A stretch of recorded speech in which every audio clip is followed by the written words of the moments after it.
Hey, good morning. Terry Vanover here. I just wanted to pop in. I tend to do my best thinking when I'm working out and running.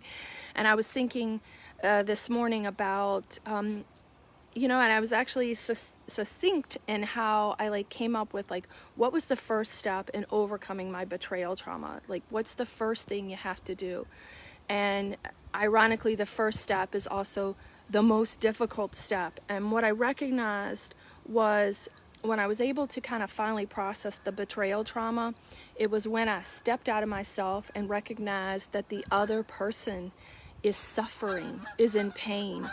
And when I could see that person suffering and their inability to process it, to handle it, well, to manage it, and I was the byproduct of that betrayal, right? I was, they were the one that was suffering. They were the one that was in a lot of pain, and they were unable to process their own pain, to manage it, to even, here's the thing, sometimes they're not even aware of how much suffering and pain that they're in, or they're in denial, or they don't recognize it, and they may not recognize the effects of what they're doing.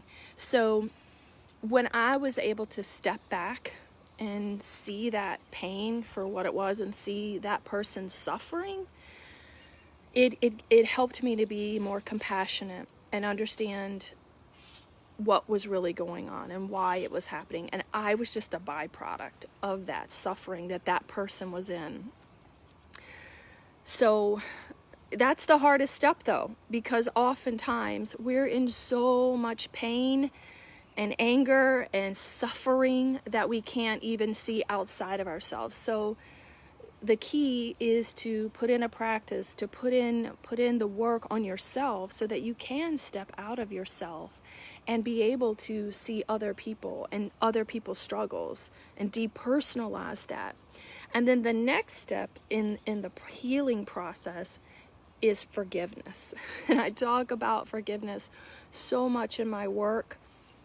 And, I don't want to get into a whole lot on that because that's like a whole separate, course. And actually, we're going to be addressing that in our curriculum in the Men Healing from Divorce program that we're going to be doing this summer.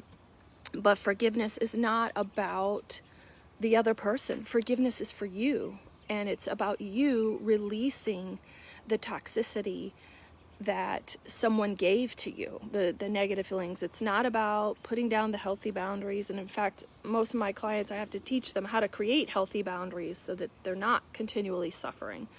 So forgiveness is part of the work too. So I hope you'll join me this summer. We're going to be doing a Men Healing from Divorce course together. And I'd love to talk to you about that. And one of the things we're going to be addressing is betrayal trauma and forgiveness and healthy boundaries and all those things in our curriculum. So love to join you. If you have any questions, you want to reach out to me, you guys just send me a PM, send me a DM, whatever they call it these days. And I'm here for you. Happy to help. Thanks for listening. Have a great week. Talk to you soon. Bye-bye.